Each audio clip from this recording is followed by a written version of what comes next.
मित्रों, आज हम इस कलयुग में घटित 10 ऐसी कथाएं आपके लिए संग्रहित करके लाए हैं, जिन्हें देखने और जानने के बाद आपको भी ये यकीन हो जाएगा कि भले ही इस घोर कलयुग में पाप अपने पैर तेजी से पसारता जा रहा हो, लेकिन आज भी सच्चे मन से कोई भक्त अपने इष्ट देव की भक्ति करता है तो परमपिता परमेश्वर किसी न किसी रूप में अपने भक्त की रक्षा एवं मदद अवश्य करते हैं। ये कथाएं हमें सिखाती हैं कि आज भी कोई ऐसी शक्ति अवश्य है जिसके हाथों में हम सभी की डोर है, अर्थात वही सर्वशक्तिमान है।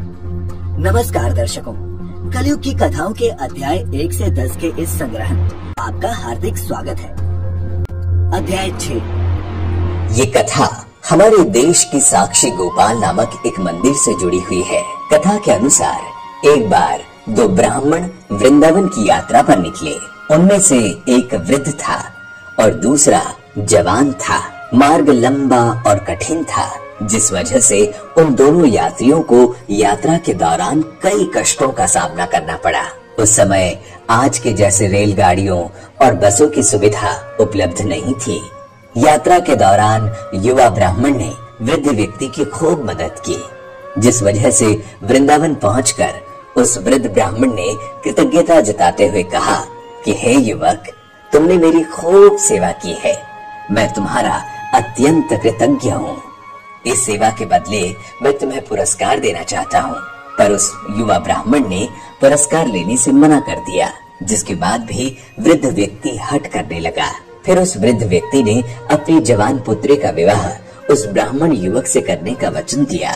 ब्राह्मण युवक ने वृद्ध व्यक्ति को समझाया कि ऐसा नहीं हो सकता, क्योंकि आप बहुत अमीर हैं और मैं तो बहुत ही गरीब ब्राह्मण हूँ। फिर भी वृद्ध व्यक्ति अपनी हट पर अड़ा रहा और फिर कुछ दिन तक वृंदावन रहने के बाद दोनों घर लौट आए।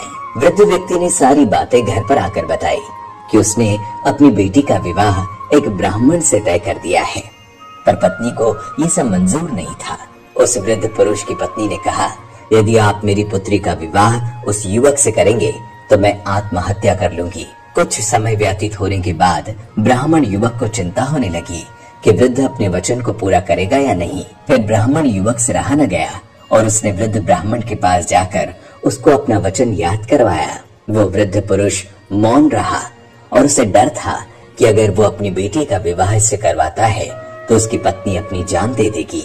और वृद्ध पुरुष ने कोई उत्तर नहीं दिया।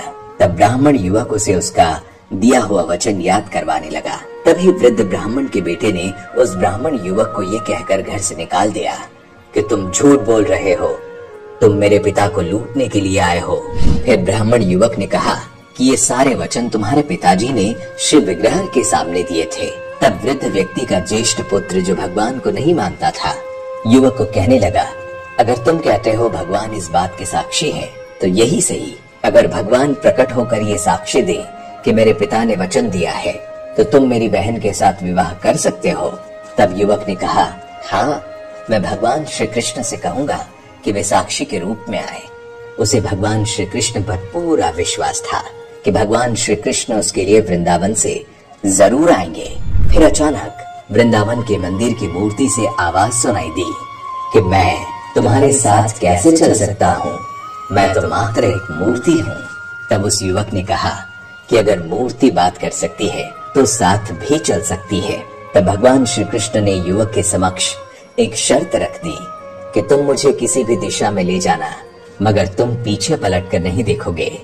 तुम सिर्फ मेरे नुपुरों की ध्वनि से ये जान सकोगे कि मैं तुम्हारे पीछे आ रहा हूँ।